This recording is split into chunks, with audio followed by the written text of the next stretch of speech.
Sisi ni miguu, sisi ni midomo, sisi ni ulimi, sisi ni mikono yake Bwana wetu Yesu Kristo.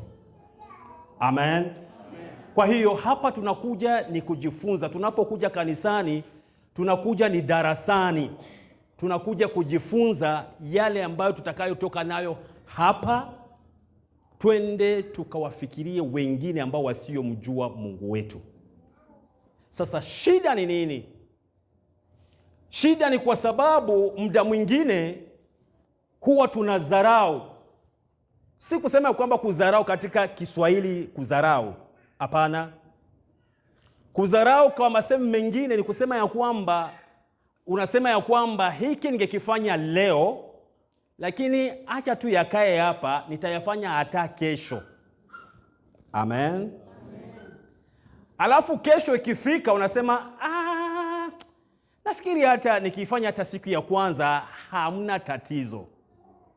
Sasa sikiliza nikuambie, hata kama nikiishia kuhubiri hapa sasa hivi, hata kama mchungaji akiniambia muda wako umeisha, hii ndiyo ambayo nataka upeleke siku ya leo, kwa sababu tu katika kichwa cha somo ambacho kinasema ya kwamba okoa muda. Haleluya. Nataka uelewe kitu kimoja hiki.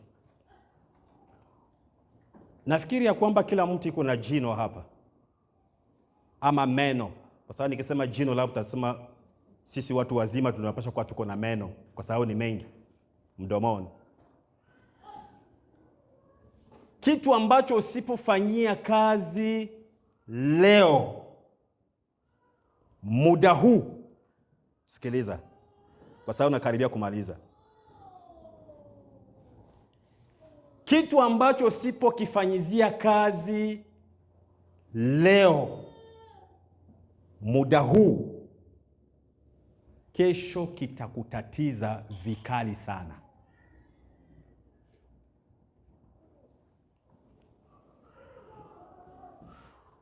Meno ambayo usio brush leo, kuna siku ambayo itakuwa imeoza.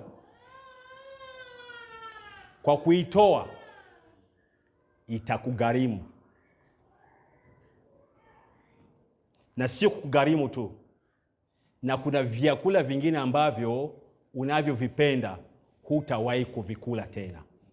Kwa sababu ya nini?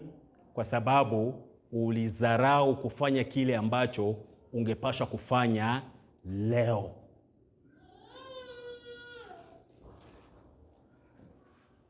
Kila kitu ambacho unaacha leo kutokifanya na ulikuwa na uwezo wa kukifanya leo, kuna kitu ambacho kinaitwa compound kwa Kiingereza. Ni kusema ya kwamba inajiongeza maradufu, inajiongeza mara nyingi. Wakati ambapo utavuna, kwa sababu si umepanda uvivu, si umeupanda labda tuseme kutokujali, hiyo utaivuna zaidi na itakutatiza zaidi.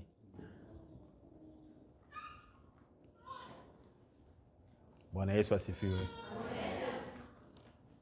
Kama kuna mengine ambayo hautasikia kwa huu mkutano wote, peleka hiyo tu.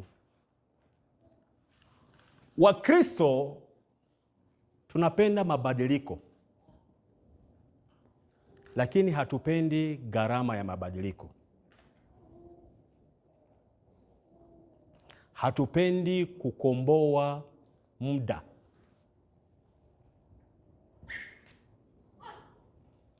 Wakristo tunapenda kuona vitu vikibadilika.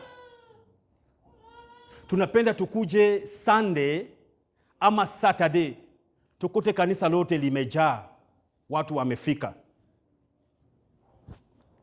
Lakini sisi wenyewe ndio ambaye hatukomboe muda, kujua ya kwamba kinachukua maombi, kinachukua kusoma neno, kinachukua kusikiliza ni nini ambayo mchungaji amesema. kinachukua kutoka na kwenda kwa jirani yako mwambie juu ya Kristo. Kinachukua mtu kwenda kumwambia ndugu, jamaa na marafiki ya kwamba tuko na kanisa, njooni kanisani kwetu. Tunakuwa tunafikiri ya kwamba vitu vitavifanya magic. Ni kama vile, unajua, ni kama vile tumezoea vitu vya magic.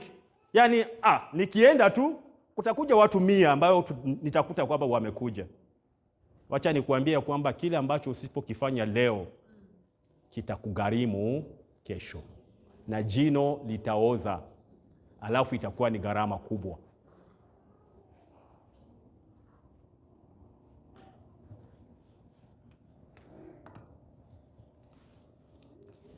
Tutaenda katika masomo yetu siku ya leo, na tuko katika Waefeso 5:15 na mstari wa 17.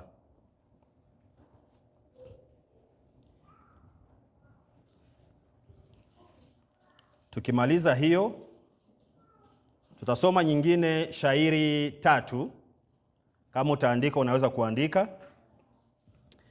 Tutasoma Zaburi ya 90 ama 90 na mstari wake wa 12. Tutasoma Petro wa pili, ama niende polepole sijui. Okay.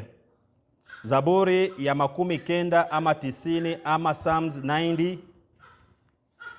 Tuko na watoto ambao hawajui tena Kiswahili. Nilishangaa kusikia wananiambia saa 4, watoto wangu wakaniuliza saa 4 njoo saa ngapi? Ilibidi nibadilishe niseme 10. Kila mtu akasema 10. Okay. Haleluya. Yote ni mazuri.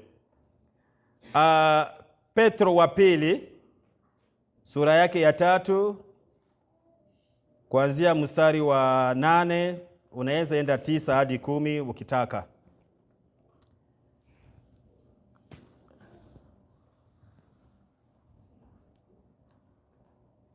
Ecclesiastes kwa Kiswahili ni nini? Mhubiri, si ndio? Mwingine akaniambia ni hekima, nikatafuta kitabu cha hekima mkiswahili nikakikosa. Haleluya. Kwa hiyo Ecclesiastes ama Mhubiri 3:11.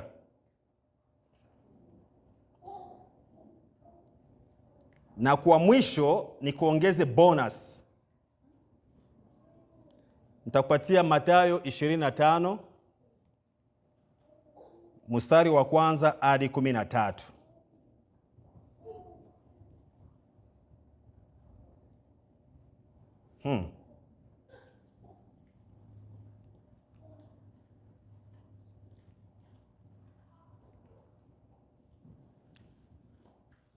Tuko sawa? Kuna ile ambayo umekosa? Nataka niende polepole kwa sababu tunajaribu kuweka msingi. Kwa sababu mwalimu ambaye atakaye kuja tena labda na yeye pia atagusia, lakini tunaweka tu msingi siku ya leo na muda kama na huu. Haleluya. Kama kuna ile ambayo haukupata unaweza kuniambia, nitarudilia tena. Na kama tumepata, wacha nishukuru tena kanisa na nirudilie kusema neno hili ya kwamba Mchungaji Wilonja, Mungu amekubariki sana. Kwa nini nasema ya kwamba Mungu amekubariki sana? Kwa sababu nikiangalia kanisa hili naona una vijana wengi. Na mojawapo ya mafanikio ya kanisa na jamii ni kuona ya kwamba vijana wamemjua Kristo mapema. Katika kumjua Kristo mapema kuna vitu vingi ambavyo mnaepuka, alafu katika kuviepuka mnajenga maisha yenu kwenye msingi wa mafanikio bila kutembea katika stress. kwa sababu mbele zenu kuna mwanya mrefu, kuna nafasi, kuna opportunities nyingi ambazo ziko mbele zenu kumzidi mtu ambaye sasa hivi yuko miaka 60. Huwezi kucompete na mtoto mwenyewe yuko miaka 15. Huwezi. Tayari umekuwa 60.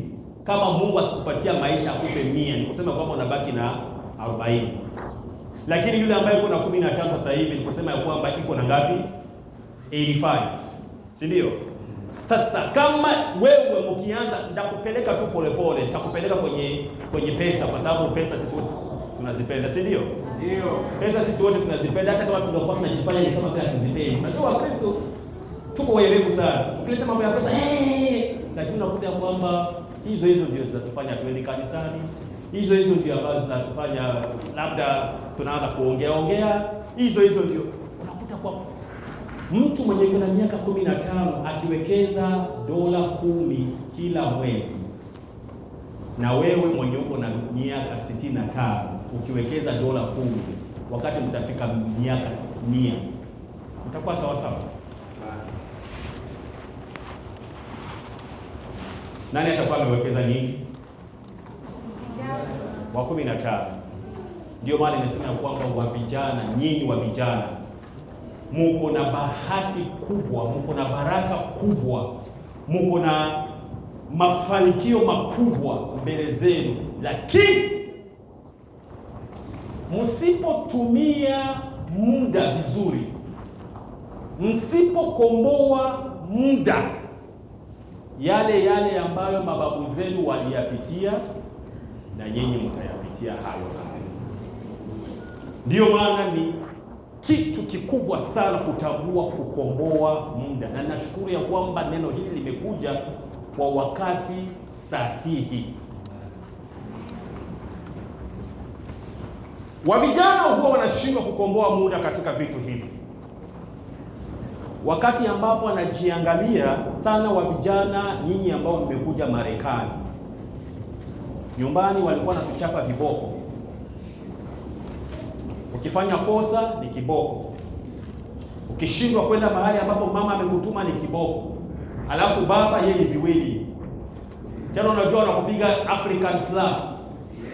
African slap inakuwa inaenda huku alafu inarudi na huku, hiyo ni moja. Unajua nyinyi mko na bahati kubwa sana, kwa sababu wamama hawawapigi tena, wa baba hawawapigi.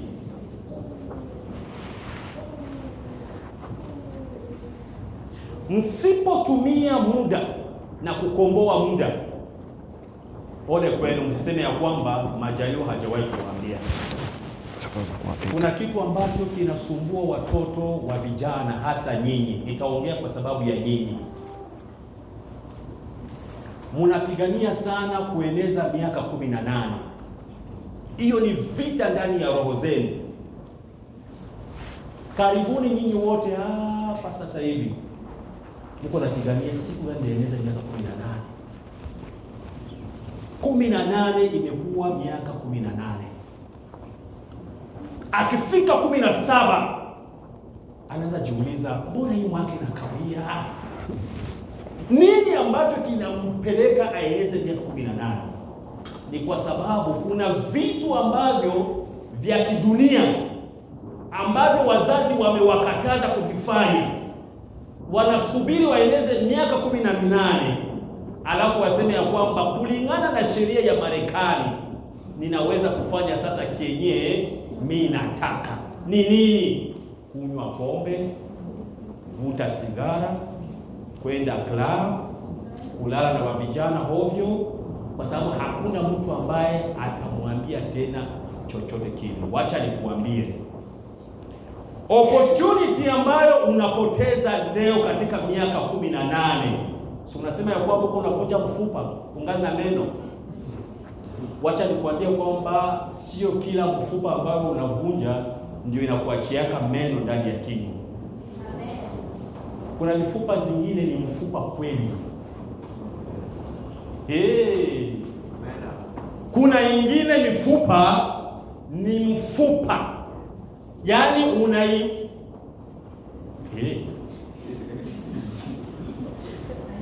Niko na jino moja ambalo limetoka kwa sababu ya mfupa. Nilikuwa nasema hivyo, mimi nakumbuka. Mtu alinitaka nyumbani kwake, nikaenda nikakula, kumbe nikakula kamfupa kadogo tu hivi. Kakabana katikati ya meno mbili. Tulijaribu gisi ya kukatoa hapo kamfupa. Kakakataa. Kakakwama ndani, tukaleta kila kitu ambacho kinaweza kuwezekana, kikakataa. Mwisho wake daktari akaniambia kwamba hii ni ya kutoa. Ni kutoa ndio suluhisho.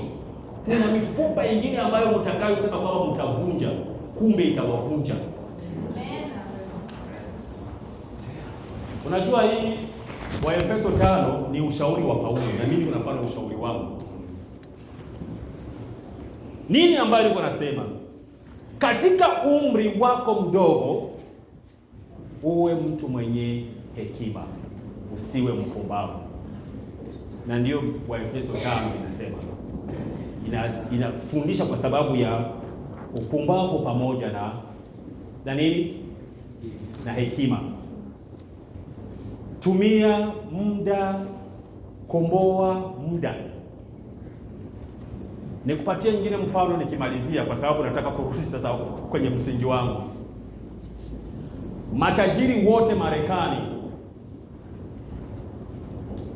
wananunua muda. Halo? Kila mtu ambaye anakupatia kazi, si nyinyi wote mnaenda makazini? Ndio. Matajiri wananunua muda wenu, kwa sababu muda wenu hamjui nini cha kuifanyisha, au wanajua nini cha kuifanyisha. Wananunua muda wako, wanakupatia kwamba kila muda ambao utakuwa unafanya hapa tutakupatia $20. Wewe unacheza. $20. Las Vegas $20. New Mexico $20. Yeye mwenyewe amenunua hiyo saa moja anapata $200. Wanakupatia 20. Anafanya nini? Anakomboa muda, ananunua muda wako anaununua. Tuko pamoja? Ndio. Tuko pamoja? Ndio. Ananunua muda kwa sababu matajiri wamegundua ya kwamba hakuna kitu ambacho ni cha muhimu sana chini ya jua isipokuwa muda. Muda ndio msingi wa kila mafanikio yote. Wanaambia wenye ndoa, huyo mume umempata, usimchezee. Na sio wanaume tu, naambia pia wanaume, huyo mwanamke umempata, usimchezee. Kwa sababu wakati ambapo utamchezea ama mwanaume ama mwanamke, process ambayo mtaingia ndani, sijui mie, usinione hivi, mimi ningaliki mie wote, nikitembea tu hivi watu wacha nikuambie, ile muda ambao mtamaliza kwa kwenye process, usema ukuje tena kuikomboa, itakuchukulia muda mrefu. Ikiwa kuna gisi ya kutengeneza, endelea safari. Sijui kwa nini naenda huko. Mbona sienda Zaburi pia isoma? Mbona hatuyasoma? Jamani, ninaenda wapi? Naenda wapi?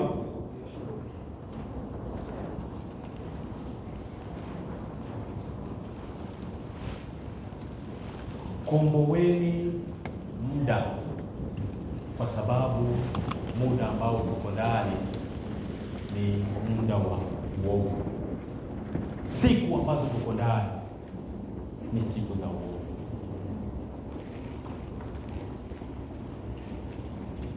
Kitu kingine ambacho nikuambia, kwa sababu ni ushauri, mimi nilianza kunywa pombe wakati na mimi nilikuwa kijana.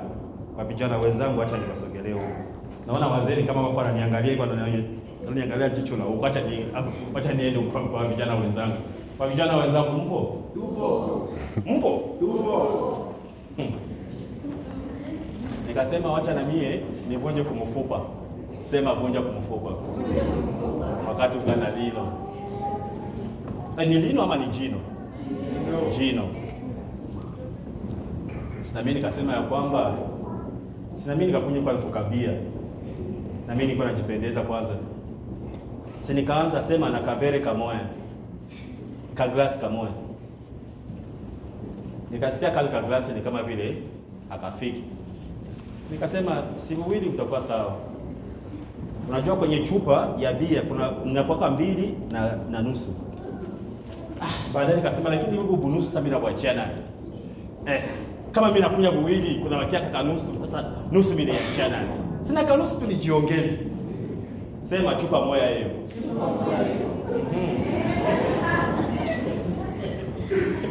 Lakini mawazo yangu ilikuwa ni glasi moja. Basi kudanganya aseme mtu anaweza control. Hii kusema kwamba unajua unanunua unaleta nyumbani, una control, una uongo mtupu. Ni mtego. Baada ya hapo ikanibidi kwa sababu nimefungua mlango mkubwa wa kazi mbaya. Hapana ile yenyewe paona sema ya kazi nzuri. Mimi ya kazi mbaya. Ikabidi ni join club group. Wakati nimejoin group, kumbe huko kwenye group ndio kwenye wanapanuaga kiu. Nikaanza kunywa kamoya na nusu, sema kamoya na nusu. Jioni kifika simi naongeza na kale kanusu, zinakuwa ngapi? Tunasema basi mbili haina shida. Fede inakuwa, sema pari. Unakunya ya kwanza, unakunya ya pili, unajiongeza na kanusu. Kale kenye kaliwakia mchupa kale kanusu kenye kaliwakia na unafanya nini? Unajiongeza. Inakuwa ngapi?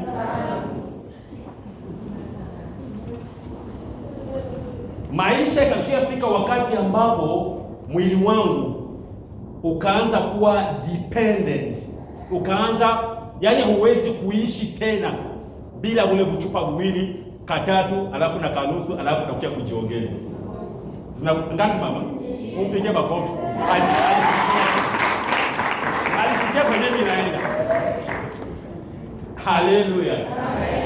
Sasa kule kwenye nimeshafika kuine, nikaanza kupangwa majina.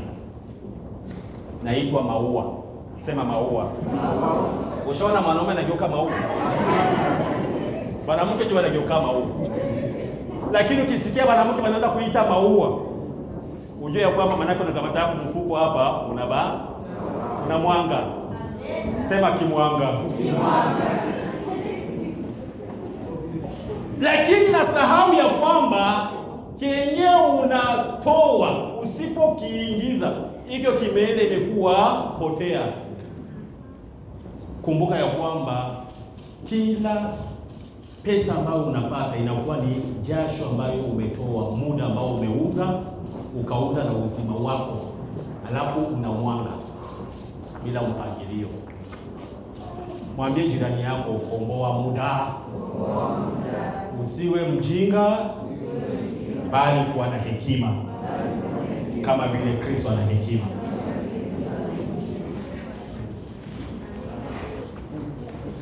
Maua, maua. Maua, maua. Maua, maua. Maua, maua. Hiyo tu jina maua hiyo. Hiyo tu jina maua. Ikanifanya maana yake mimi nasikia tunatembea, unaona sasa vile dunia, iko sasa vile ni yako. Tena angalisho wa kina dada wa kutape.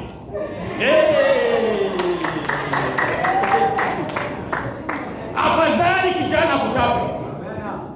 Lakini dada akikutapa, akisema sema ameamua atakutapa. Dada amesema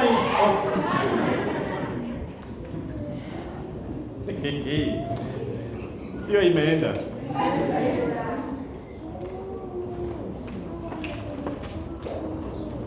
Lakini huyu Mungu mwenye halalake na hasisi yake, huyu tu ndio mwenye aliwezaka kunisaidia. Na katika kunisaidia ni wakati nimekimbia vita. Sasa nilikimbia vita, unajua nilikuwa ni kwenye shanjere, maana hao watu wengine wanapaka leta pesa za huku za Burundi, bila kupatia za madolari, leta za Rwanda, leta za Zambia, leta za wapi na kupatia. Kwa badilisha. Ile kazi ikaisha, nikakimbia. Sasa nilikimbia nikajikuta sina ni mbele, sina ni nyuma. Matatizo yakakuwa mengi. Nikagundua kwamba kumbe kuna wakati ambapo Mungu anaweza kuruhusu usiwe na pesa, uwe masikini kwa sababu ukutanane naye. Sio kila kukosa yote ni ya shetani. Kuna ingine Mungu anairuhusu kusudi ukutanane naye, akupatie mazuri zaidi ya yale ambayo ulikuwa unafikiria kwamba unayo. Mwenye jirani yako, komboa muda. Nilipookoka utafikiria kwamba siku niliokoka na nikaishia pale. Hawezi kuwa maua na hiyo siku ufiku na kauka. Namaliza kuokoka, alafu unakuwa nasikia kale ka kiu kako kanakuya, nasema hivi umeokoka sasa, uko na kamata tu glasi moja. Sasa unapata na wengine walikuwa wanakuambia kuja kidogo sio dhambi. Si unajua vile? Si tunajua vile, si tunajuana. Sasa kitu ambacho nitafanya, kwa sababu tayari najua kwamba mahali ambapo niko kuna wengine ambao wameokoka ambao wananijua, nitafanya yeye kusudi nitumie kavere kangu aka glasi kangu kamoja. Mimi sitaenda tena kuine 5 sitaenda huko. Nataka nitumie tu kale. Na kamata nanunua Coca-Cola, sema Coca-Cola. Utanichezesha nini? Na changa naweka Coca-Cola ndani. Alafu ukikuya, Bwana Yesu asifiwe, mpendo. Naambia Bwana asifiwe sana. Sinipe na mimi hii dawa hii. Kwa sababu ya nini? Najua kile ambacho kiko ndani. Lakini mwishoni nikajiuliza, mpaka wapi? Siku moja tukatoka tukaenda club usiku. Nimeokoka. Nikatoka tukaenda club, akasema ni kujifurahisha, unaona stress ziko mingi, unaona uko refugee, unaona mateso yako mingi, tutakulipia nini, wewe utakuja tu soda, hakuna shida. Nikatoka nikaenda club usiku. Ile siku wakaua mtu wa club kwa huko.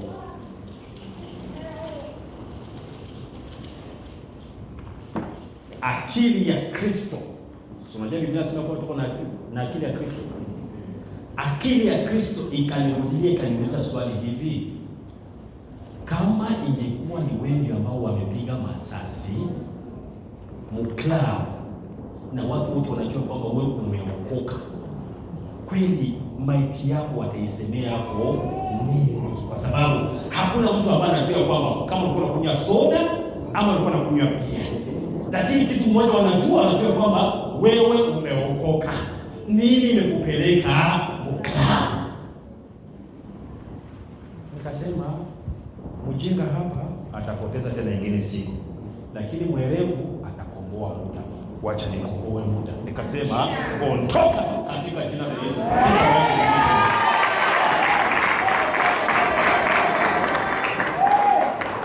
Natoka siku hiyo kwa jina la Yesu.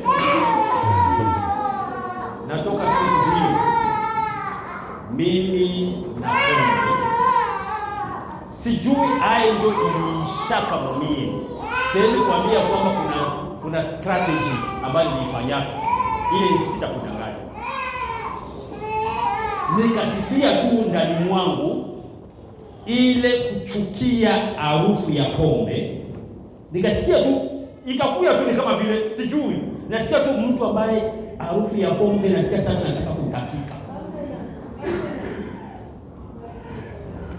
Natoka hapo mimi na pombe tukaambiana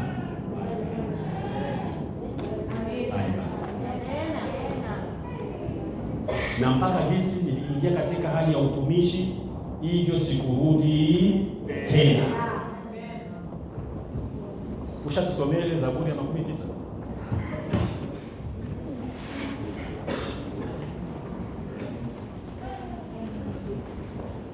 Ama tuanze kwanza na yetu ya mkutano, si ndio? Tuanze na Waefeso 5:15-17. Kama utatusomea utanifanya vizuri sana.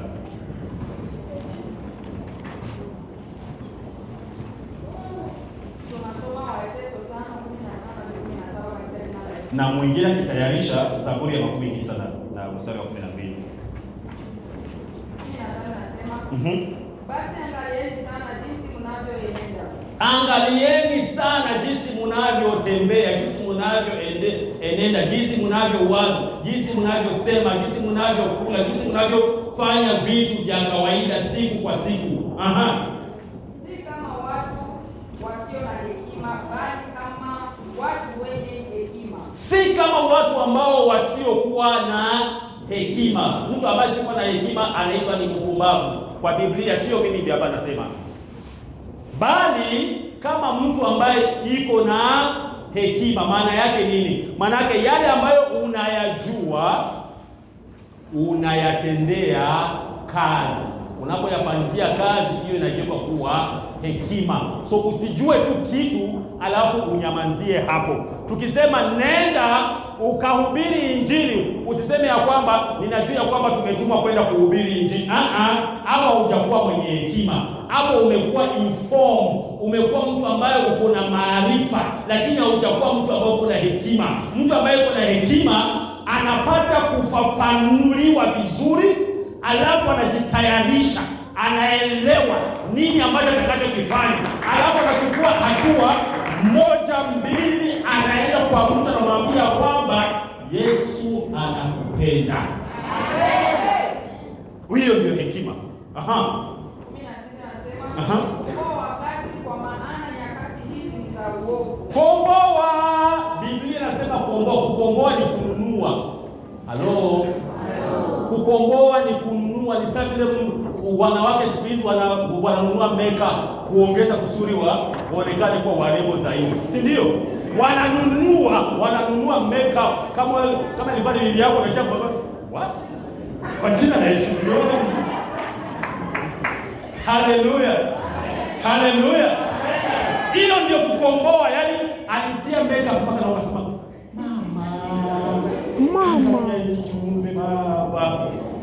Kama ingekuwa ndio mke wangu, kumbe ni mke wako. Maua. Haleluya. Komboa muda kwa sababu hiyo msio wajinga, bali mfahamu ni nini yaliyo mapenzi ya Bwana. Amen. Chapia wana makofi makubwa. Huwezi kutambua mapenzi ya Mungu bila kutumia hekima.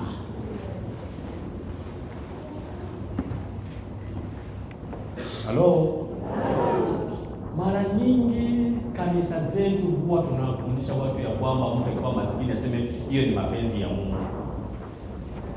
Akiwa mgonjwa, hiyo ni mapenzi ya Mungu. Akigongwa, hiyo ni mapenzi ya Mungu. Akikuwa na mtoto mlevi, hiyo ni mapenzi ya Mungu. Akikuwa na bwana mlevi, hiyo ni mapenzi ya Mungu. Yaani kila kibaya kyote ni mapenzi ya Mungu. Mpaka tunakia kujiuliza sasa, nini ndio mapenzi ya shetani na nini ndio mapenzi ya Mungu? Tukikuwa njala ni mapenzi ya Mungu. Hatuwezi kana chini tuseme, lakini wakati ilikuwa wakati ya kupanda, je, tulipanda kusudi tukivuna wakati wa kuvuna? Lakini mtu anaamka asubuhi anaangalia TV. Anaangalia TV Monday to Monday. Wakati ambapo mihindi na komano anatoka sasa na yeye anataka naye mihindi. Hakupanda. Halo. Halo. Mchungaji, kuna watu wanaulizaka hivi. Aseme, ninaweza fanya kusudi biashara gani mtu anaweza kuanza bila pesa? Unaweza anza kwa bure. Wakristo wao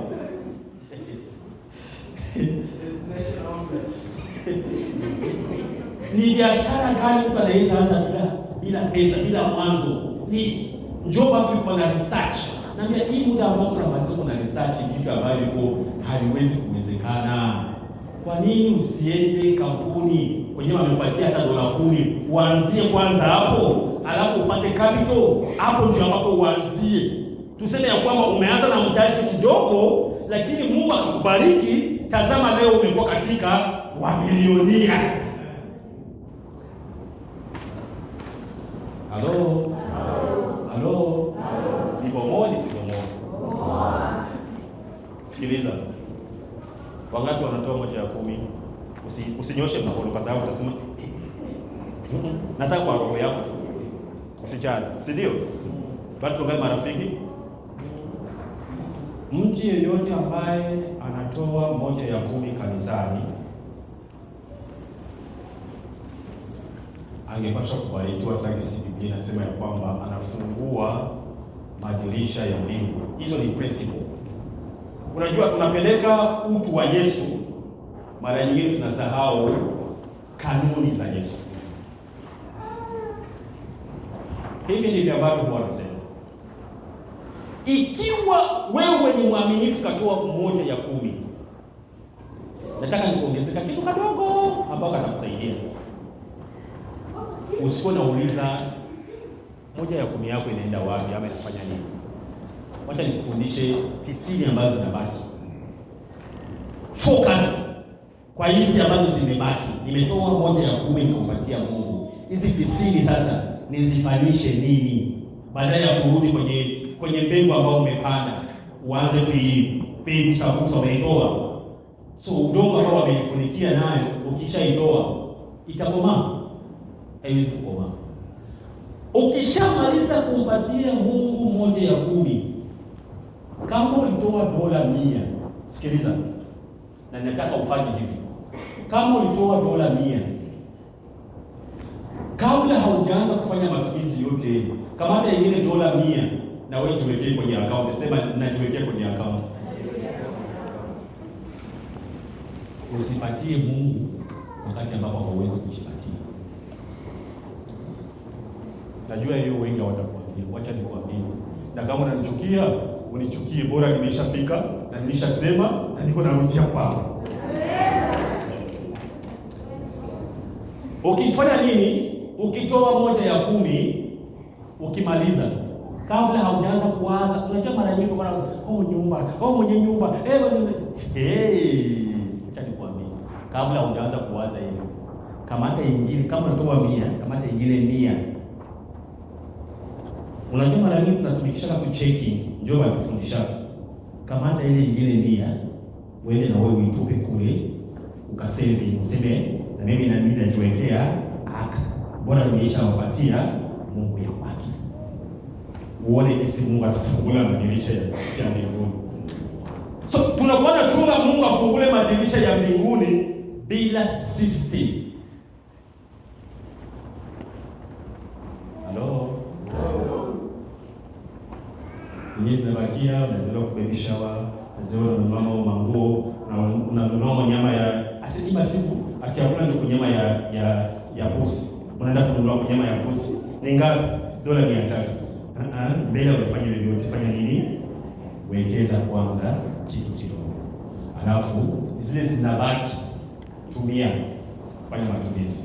Utaona mkono wa Bwana. Kama umebarikiwa basi changia Bwana.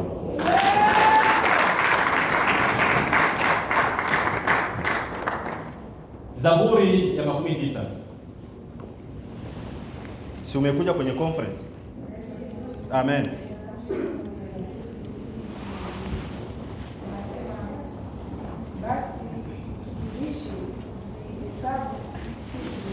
Utujulishe kuzihesabu siku zetu. Tuko na Monday mpaka Monday.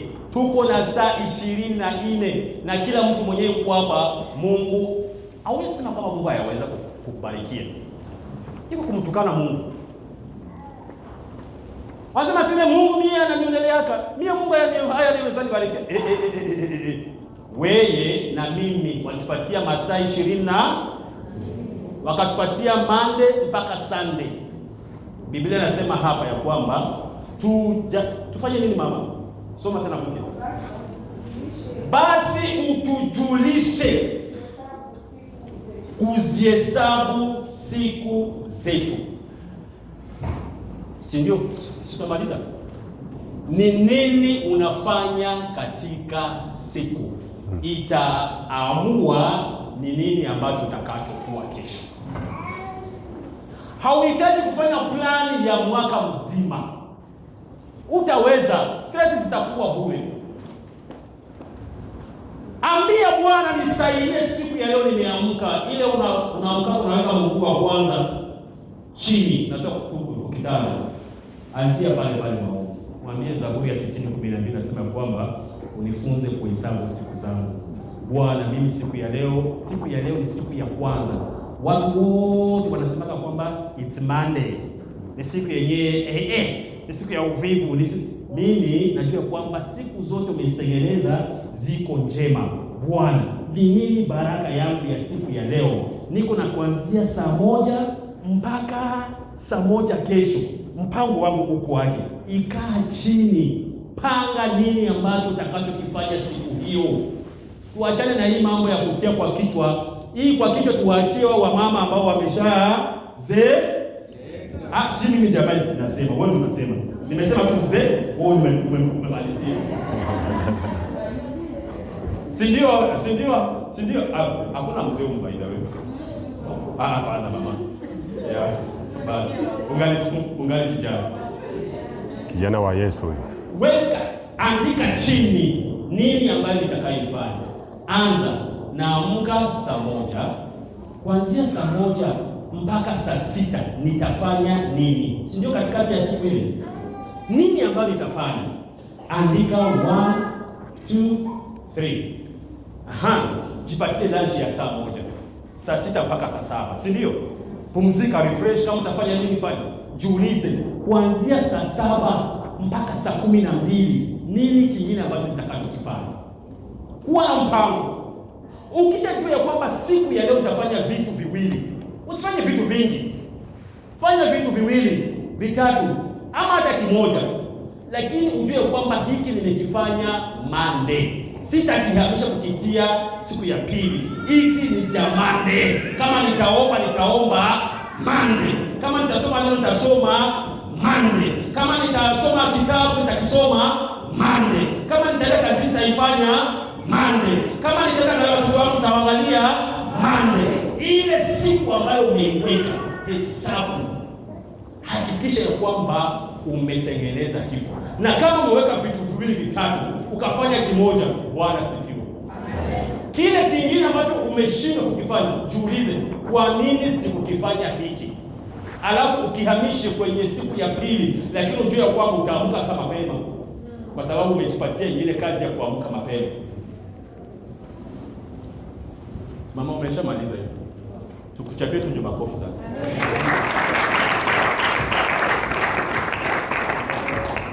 Ya kufuata ilikuwa nini? Tujipatie moyo wa hekima. Narudilia pale. Moyo wa hekima ni kufanya vile ambavyo umeshasema utavifanya. Ukishamaliza kuvifanya, hiyo inakuwa ni hekima. Ukisema kwamba nitapanda maharagi, enda panda maharagi. Hapana kuikala pale wasema, mimi kupanda maharagi, mimi niko shamba kupanda maharagi. Siku ya kwanza, siku ya pili, wiki moja, mimi niko shamba kupanda maharagi. Siku ya tatu, season itakia fika au yapandaka maharagi, uvuna hautafanya nini? Unajua, hii wiki ndafunga. Hii wiki ndafunga tu. Wiki moja, hii wiki ndafunga. Wiki ya pili, ndafunga. Hii wiki ya tatu, ndafunga. Wiki ya mwaka mzima unasemanga tu ndafunga. Kumbe tukuite jina ndafunga.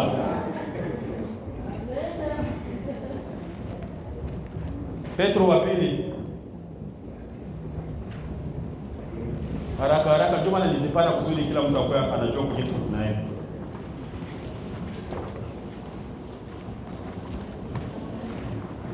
Wacha nikwambia kwamba hatujui vitu vyote. Ambia jirani yako kwamba hatujui vitu vyote. Hatujui vitu vyote. Lakini Mungu anajua vyote.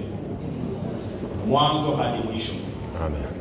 Kwa hiyo tunapaswa kudepend kwa Mungu ambaye anajua kila kitu. Hivyo ndivyo ambavyo tunaweza kuhesabu siku zetu. Na hivyo ndivyo ambavyo tunaweza kuomboa muda wetu. Hatukomboe muda kwa akili zetu, tunakomboa muda pamoja na Mungu. Kwa maana Mungu ndiye source, ndiye chemchemi ya maisha yetu. Tusomee haraka haraka. Kwa pili. Lakini wapenzi, msisahau neno hili, kwamba kwa Bwana siku moja ni kama miaka elfu, na miaka elfu ni kama siku moja. 9 inasema, Bwana hakawi kuitimiza ahadi yake, kama wengine wanavyokuzana kuwahi, bali kuvumilia kwenu, maana hapendi mtu yeyote apotee, bali wote wafikie hukumu. Lakini unaweza achia pale 9 ni sawa. Bwana Yesu asifiwe. Amen. Unajua mara nyingi huwa tunasema ya kwamba Mungu anachelewa kujibu. Na tuko na hii tabia, na mimi nawaza hii tabia haiko mzuri. Watu wengi nimeshawahi kwenda kuomba pamoja nao, lakini mchungaji unakuta kwamba mtu anasema ya kwamba mimi naenda kuomba, kama Mungu hatatenda kwa hii maombi mimi naenda kufanya hii. Alafu anajikatia siku, unasikia naenda kuomba siku 12, itakuwa mlimani siku 12. Kama Mungu hatatenda kwa hii, hatukaa mie na Mungu tunaachana. Nataka nikwambie hivi, kama uko na hiyo tabia ya hivyo, bora usiende kuomba. Bora usiende kuomba, kwa sababu Mungu hatishwi na siku ngapi ambazo umemaliza huko unaomba.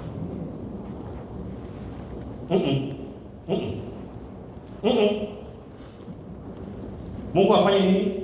Hatishwi na siku zenye umemaliza kwa kuomba.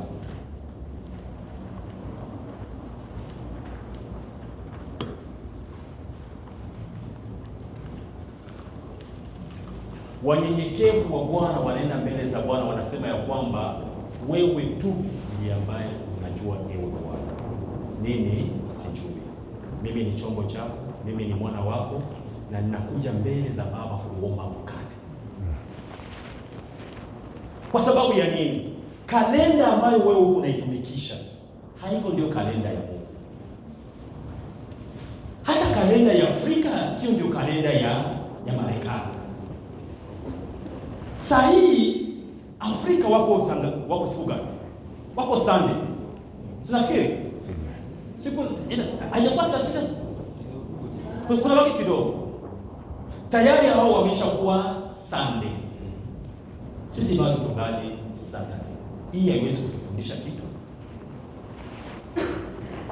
Tusiwe na tabia ya kutafuta Mungu wa vitu.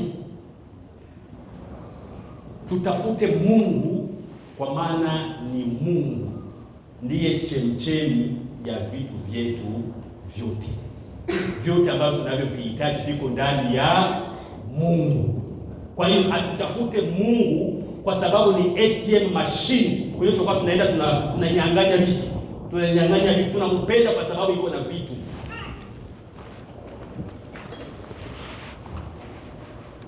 Mnasemaka tate ama mnasemaka bibi ama mnasemaka bwana, sijui. Wazee, wale wazee ambao wameshazea. Babu na bibi. Sasa bibi mimi najua kwamba ni mke wangu. Sasa anyway. Sema imeenda. Ukiwa bibi ama ukiwa unasema bwana ama babu, ukiwa bibi ama ukiwa babu, nenda kaangalie Ikiwa umeshawahi kupanda miti ya matunda kwako na wajukuu wako wanakuwaka mahali kwao, wanapendaka wakuje kutembea kwa babu ama kwa bibi, kwa sababu wana vitu ambavyo watakavyo vipata huko. Hello. Ndio nasikia watu, tunaenda kwa bibi, tunaenda kwa, unafikiria kwamba wanaenda kwa bibi. Unajiuliza, watu mbona hawatokei kwa bibi? Ni kwa sababu bibi anapika ugali anawapa, iko na machungwa, iko na maembe, iko na nafasi pa kuchezea. Akianguka bibi anakuja na mnyanyua, anambembeleza, anampatia care kuzidia kwa wazazi wake. So hiyo ni akili ya watoto. Sana sisi wa Kristo hatupashi kuwa hivyo, kwamba tunaenda kwa Mungu tu kwa sababu atupatie vitu. Wanasema kwamba Yesu si urudi, mbona mateso yamepita? Haiko sisi ndio ambao tunapatia Mungu kalenda siku ya kurudi. Hatuna. Mungu mbona hutatenda? Mungu mbona hutarudi? Mbona mateso yanakuwa mingi? Rudi sasa. Alisema ya kwamba wewe umtrust, umwamini ndio kazi yako. Amini ndio kazi yako. Ingine mwachie. Akasema katika moto, katika maji nitakuwa pamoja na wewe. Ni kusema ya kwamba Bwana hataondoa moto, hataondoa maji, lakini kati ya maji na kati ya moto mtapita ndani wawili.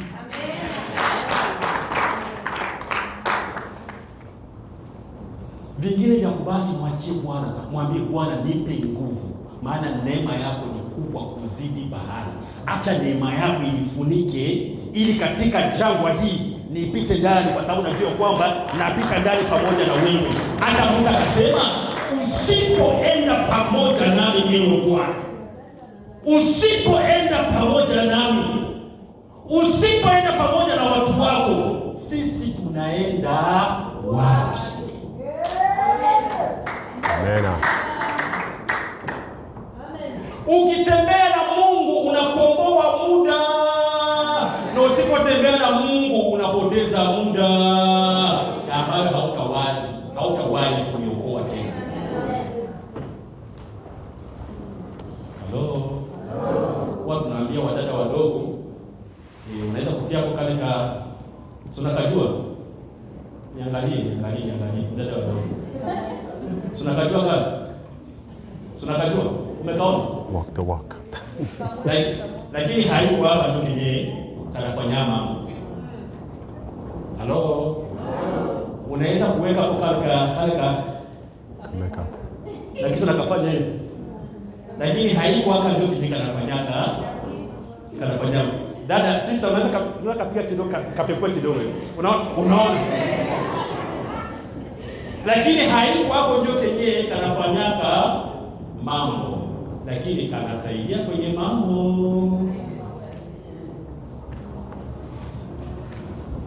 Mtu mwingine anasema maua ya dunia.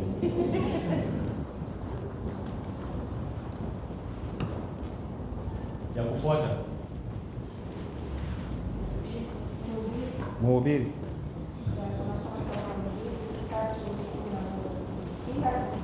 Kila kitu amekifanya kizuri kwa wakati wake, tena ameiweka hiyo heri ndani ya mioyo yao, ila kwa jinsi mwanadamu asiyoweza kuivumbua kazi ya Mungu anayoifanya tangu mwanzo hata mwisho.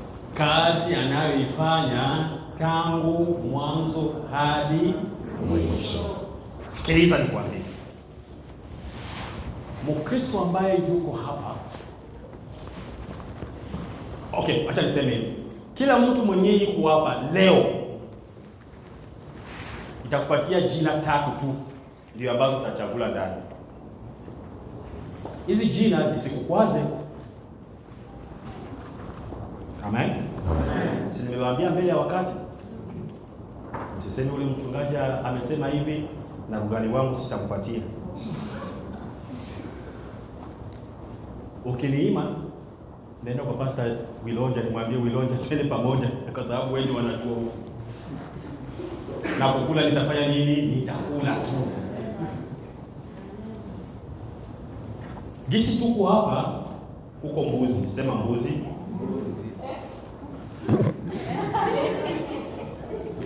Uko kondoo, sema kondoo. Kondoo. Na kisha uko mtoto wa kondoo, sema mtoto wa kondoo.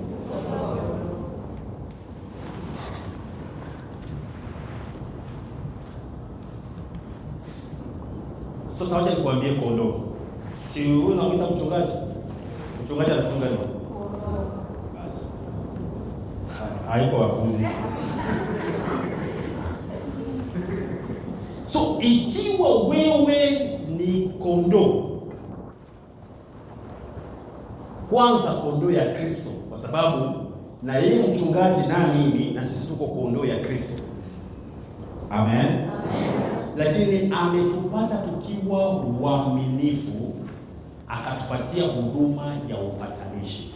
Yaani kwa neema tukasimamia kundi zizi lake.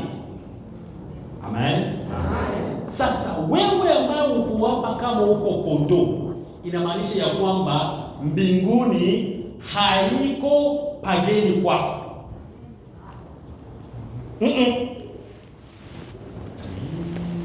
Mwambie jirani yako.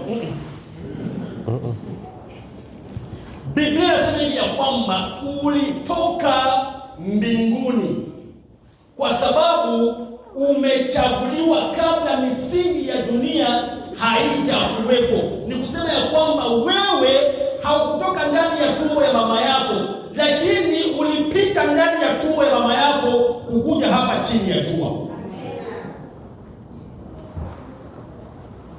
Kwa masemo mengine, usiikale kanisani kwa na passport na visa ya kwenda mbinguni. Naenda kufanya nini mbinguni?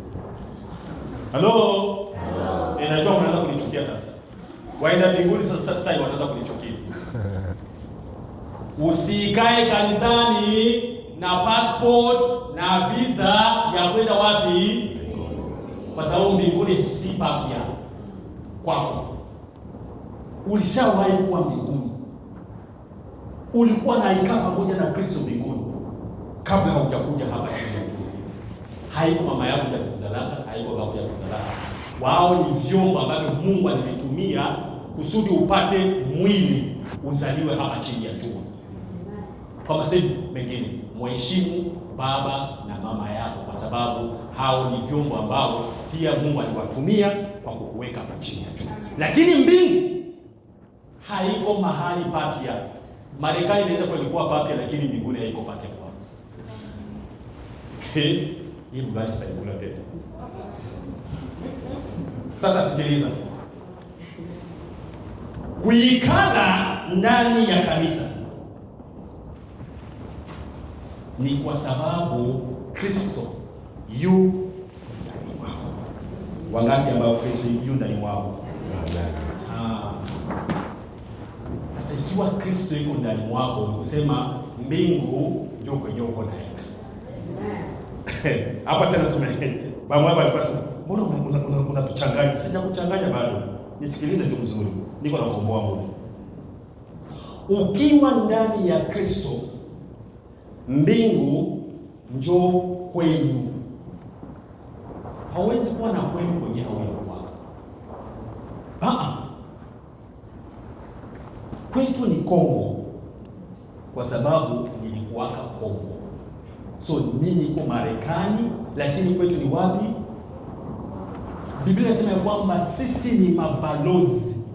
Balozi ni mtu ambaye ametoka katika nchi, wakamtuma katika nchi nyingine afanye mission ya nchi ya kwenye alitokeaka, hapana nchi kwenye yuko. Vyenye anakula, vyenye anafanya vyovyote na sign na office yake, mshahara wake unatoka hapo kwenye alitokeaka. Sasa kama tulitokika mbinguni, inamaanisha ya kwamba vyetu vyote vinatoka wapi? Mbinguni.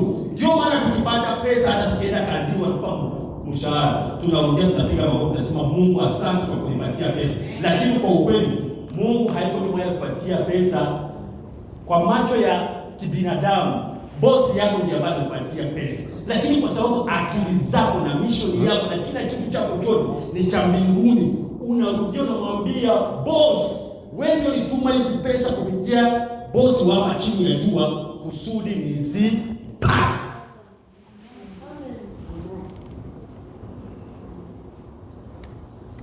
So nini ndio mission yako? Kwa sababu tayari umeshakuwa na passport, tayari uko na visa ya Amerika. Kwa nini Mungu amekuacha hapa chini ya jua?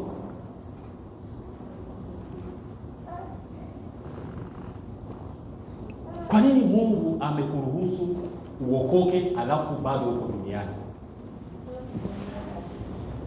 Wewe mwenyewe unasema kusudi ugomboe muda. Unagomboa muda aje mama?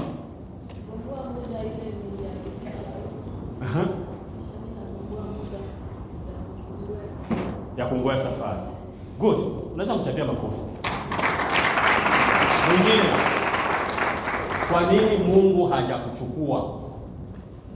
Kwa sababu Mungu kuchukua Mkristo haiko kumchukia, hata kama tunaliaka, lakini Mungu kumchukua Mkristo haiko kibaya. Na sana kama haukukuwa na nini unafanya tena. Unajua kama Mungu wafanya kazi batano na mmoja hafanyaki kazi, unaweza penda utumike naye tena? Hapana. Utapenda bosi amfukuze ama ampeleke fasi nyingine. Ni sasa bosi naye wa juu akiona ya kwamba hakuna ndio huko unafanya, haiko aseme huko na dhambi, haiko aseme shetani, haiko aseme nini. Bosi anaweza kuruhusu, anasema wewe kuja jipumzikie yako, kwa sababu hata mimi naona kikao huko utakia kuanguka katika madhambi na utaenda mtotoni. Kumbe njoo hapa ukae, ukuje uikae. So narudia, kwa nini anakuacha sasa wewe? Sister, very good. Kiingereza ndio kizuri hata.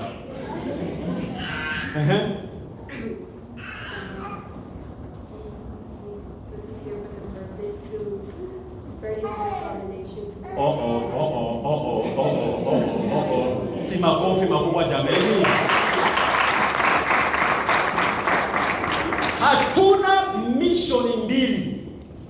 Hatuna mission mbili. Sikiliza. Hatuna mission mbili hapa chini ya jua. Tutakomboa muda katika kuitangaza kweli ya neno la Mungu kwa wengine. Yaani Kristo alitupatia uzima wake.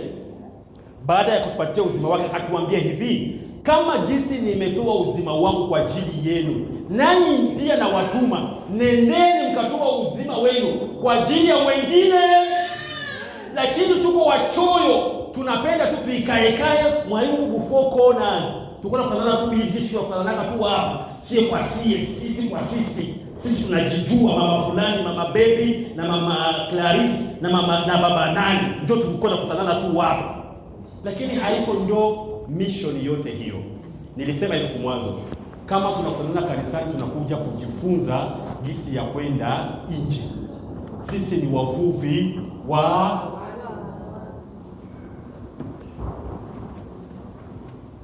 Biblia inasema kwamba muda ambao tuko ndani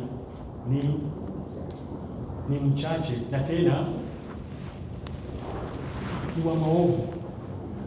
Tukomboe muda, tukomboe aje, tuwaambie wale kuhusu Kristo. Unajua kwamba vita za mingi ambazo tunazipitia ndani kwa sababu unakuwa unasema nitamhubiria siku nyingine. Kumbe mwenzako yuko anaenda kwa waganga wa kienyeji, alafu wewe unakuwa uko target next time, kwa sababu ukumwambiaga wewe unakuwa uko target. Hello. Alafu unaanza kulia, mbona mashida mingi? Mbona mimi watu wanipendake? Wewe mwenyewe ulizala maadui. Hausemaki na jirani yako. Jirani yako hajui kwanza kama uko Mkristo. Na kitu kingine nakufanyaka na usiko na usimwambie. Nijua naona jijua ndani ya roho ya kwamba kwa sababu wewe uko mbuzi. Halo. Unakumbuka nilisema ya kwamba wale ambao wako na Kristo wako kondoo. Wenye hawana Kristo wanaitwa mbuzi.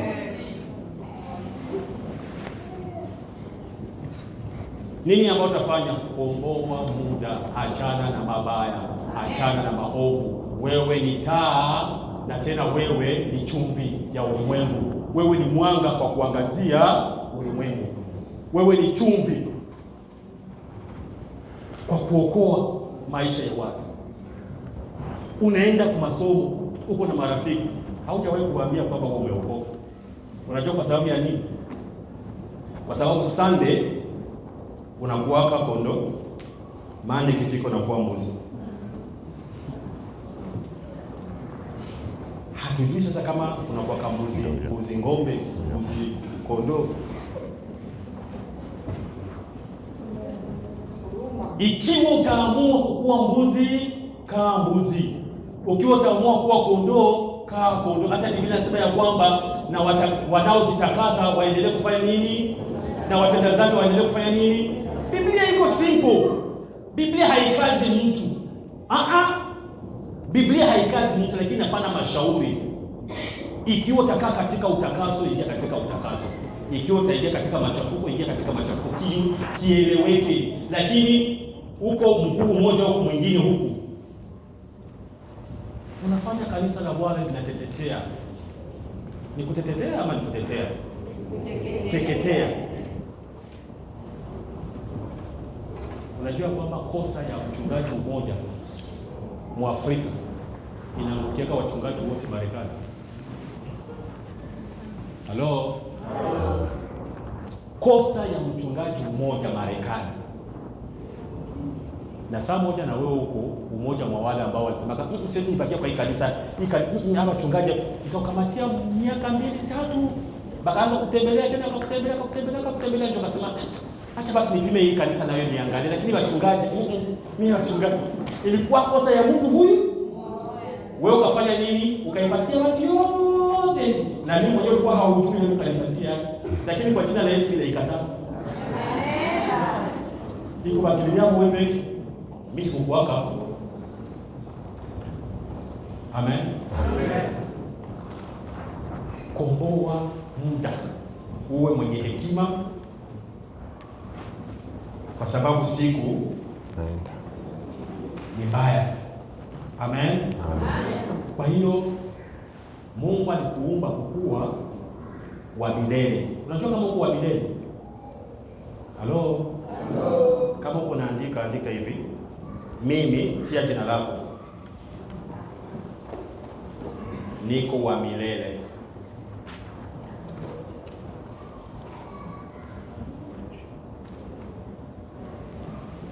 Ukishamaliza kuandika hiyo, andika ya pili.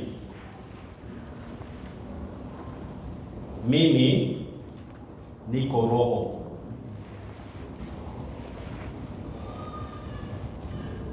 Mungu ni wa milele na wewe uko wa milele. Mungu ni roho na wewe uko roho. Mungu anajua yote kuanzia mwanzo hadi mwisho, lakini wewe unajua kwa sehemu. Ndio tofauti pamoja na Mungu. Amen. Tunasikiliza? Ndio. Uko wa milele. By the way, ni kila binadamu, haiko tu Mkristo. Mkristo yote ni wa milele. Kwa sababu Biblia inafundisha hivi. Sisi wote tutamalizia katika umilele. Umilele mbinguni pamoja na Kristo, na wale ambao wamemkataa Kristo umilele ndani ya moto. Si ni umilele bado? Lakini fasi tofauti. Amen. Wewe ni roho kwa sababu umeumbwa katika sanamu ya Mungu, katika picha ya Mungu, na Mungu ni roho. Na wale ambao watakao muabudu watamwabudu katika kweli na katika roho. Kwa hiyo Mungu anakutarajia ama anakutumainia kusema kwamba utakuwa mtu wa kweli na utatembea katika roho. Lakini uko na kitu ambacho wanaita soul. Soul ni nafsi. Na hiyo nafsi inaishi ndani ya hiki kibox, hiki kiudongo ambacho nakiona, ambacho kimetoka ndani ya udongo na kinarudi ndani ya udongo. Amen. So tumeona ya kwamba wewe uko wa milele. Tumeona ya kwamba wewe uko roho.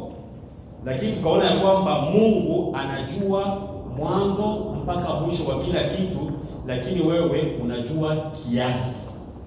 Ndiyo maana chemchemi yako itakuwa ni Mungu kusudi aende anakufunulia siku baada ya siku, siku baada ya siku. Ukihesabu siku zako kama tulivyosema, ndio Mungu. Ukimaliza assignment ya kwanza, Mungu anakupatia assignment ya pili. Kwa hiyo revelation ama ufunuo, Mungu hawezi kupatia ufunuo yote siku moja akumalize. Utafanya nayo vipi?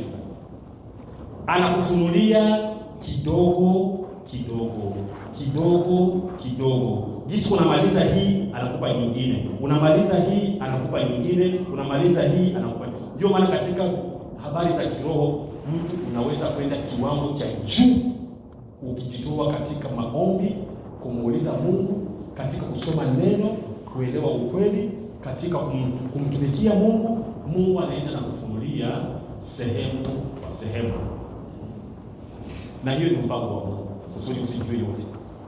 Mungu nataka nikujue, nataka nikujue. Ndio, najua kwamba hiyo ni anasema kwamba atajibu haja ya moyo wetu.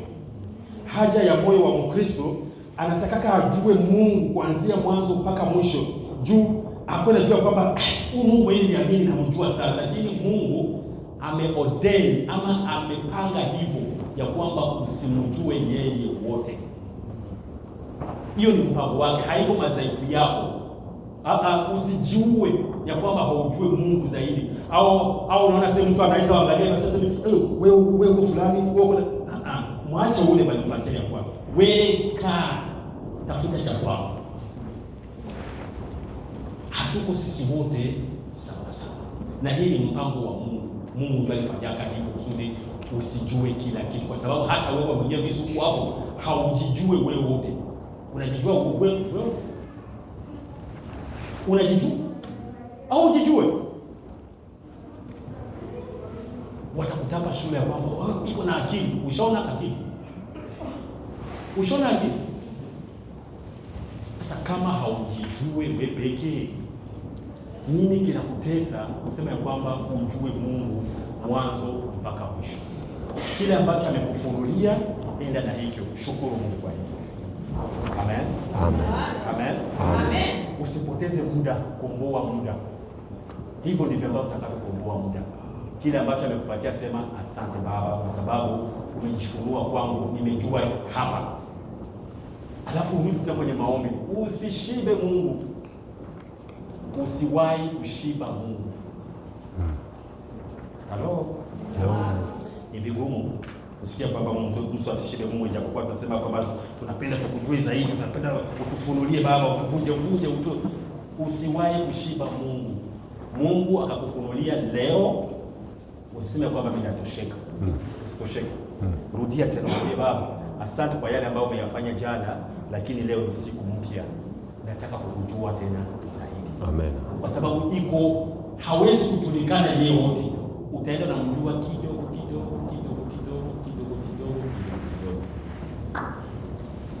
Kama umepiga makofi basi piga makofi.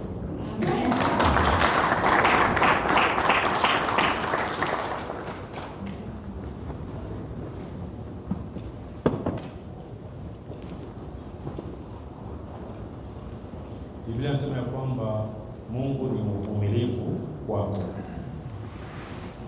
Kwa sababu ya nini mvumilivu? Kwa sababu hataki upotee, lakini ufike muda wa toba. Amen. Amen.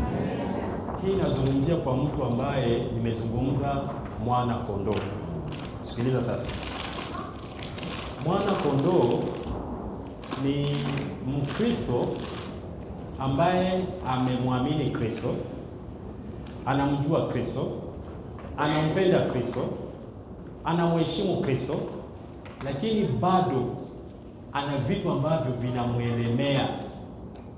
Analia kila siku, anasema hiki kitu sikipendi, lakini jinsi iko analia kwamba hakipendi, anaona ya kwamba anakianguka hapo tena kesho, anakianguka tena hapo kesho. Kwa sababu ya nini? Kwa sababu ni mwana kondoo.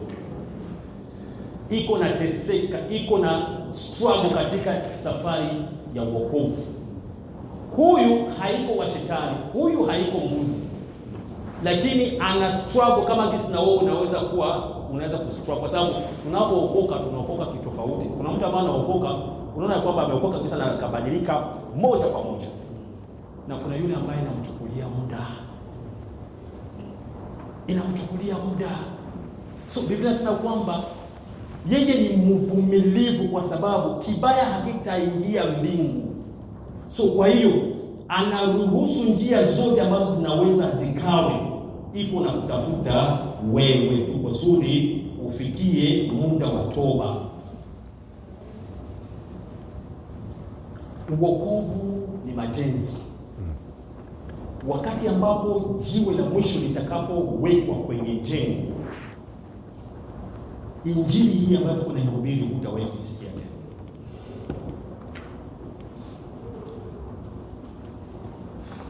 Amen. Kwa hiyo uvumilivu wa Mungu iko na shabaha ya kusema ya kwamba wewe ubadilike, iko na kusubiri ubadilike. Ndiyo maana anasubiri. Kama Kristo angerudi sasa hivi, labda kuna wengi ambao wanaweza wakabaki, ijapokuwa wako kwenye list ya wakwenda.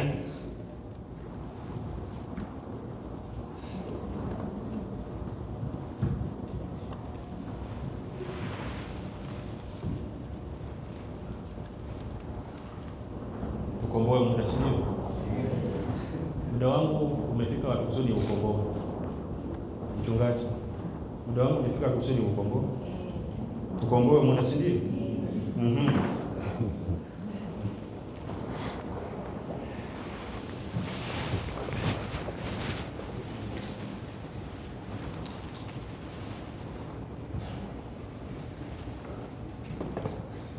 Dakika moja, dakika mbili. Twende.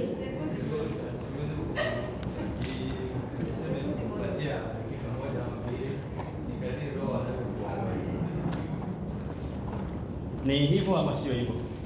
Amen. Nikukomboa muda, sio mama? Dakika ngapi unanipatia mama?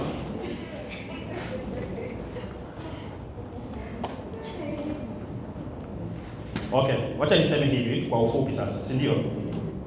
Tuseme hivi. Nianje Mkristo anaweza kukomboa muda, si ndio? Okay.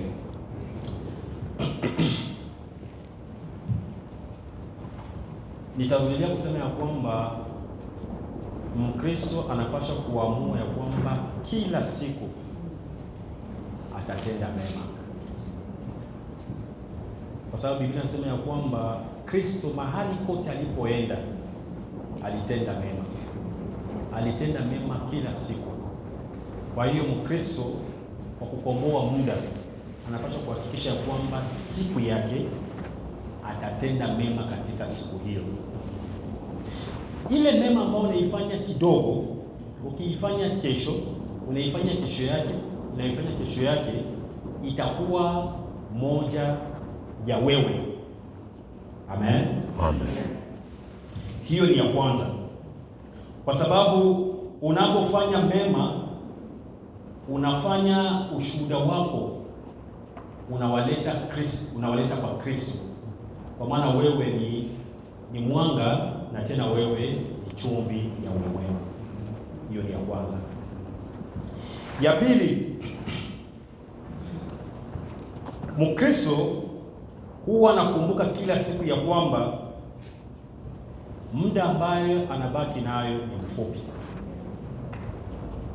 Kila siku jikumbushe ya kwamba muda ambao uko nao ni mfupi, kwa sababu Kristo alisema ya kwamba ninarudi karibuni. Hakutuambia ni siku gani, hakutuambia ni saa ngapi. Ni wajibu wetu kuwa najua ya kwamba Kristo anaweza kurudi hata sasa hivi. Kwa hiyo atakayejitakasa ajitakase muda wowote ule, kwa sababu hatujui saa ama siku. Amen. Amen. Kwa hiyo tenda mema. Ile kidogo ambayo unayoifanya ni kubwa sana mbele ya uso wa Mungu. Epuka distraction.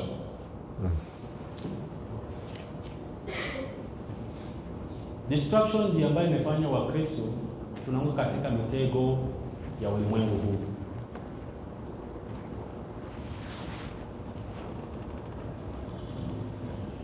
Lakini omba, soma Biblia, saidia wanaokuwa na shida na kadhalika. Hivyo ndivyo ambavyo Mkristo anaokoa muda wake, kwa sababu kazi ni hapa chini ya jua, lakini malipo ni wapi?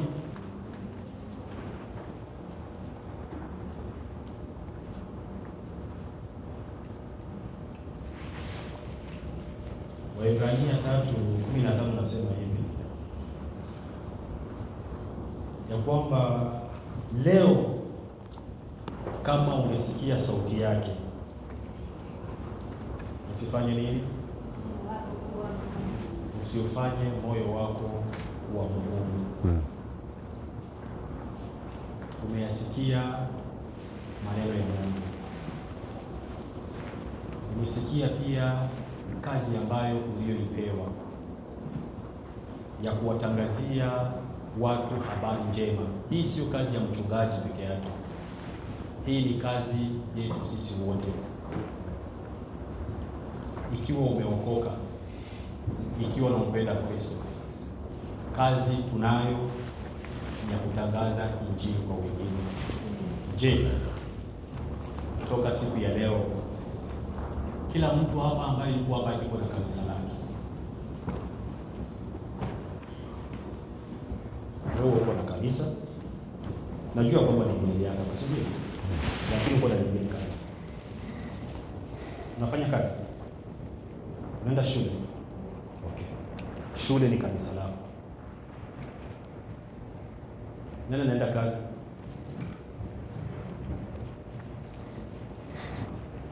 Wewe unaenda kazi, si ndio?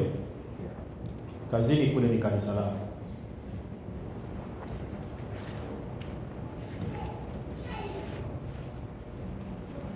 Sisi wote kwa pamoja tunaweza kufanya kazi ya uinjilisti mahali ambapo tunakutana, mahali ambapo tuko,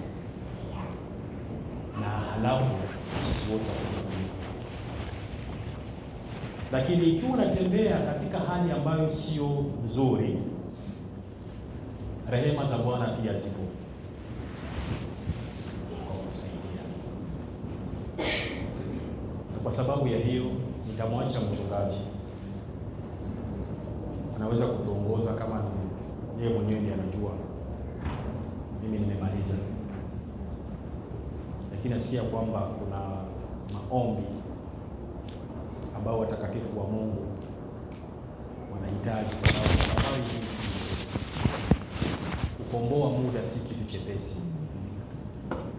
Kuna vitu vingi ambavyo vinatukumba, mawimbi mengi, lakini neema ya Bwana na Mungu ni mvumilivu.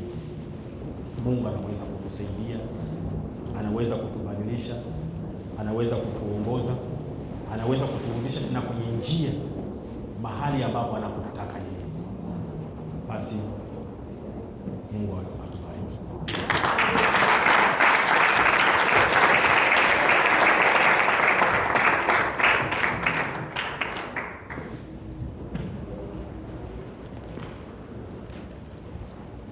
Tutakwenda kuomba Mungu,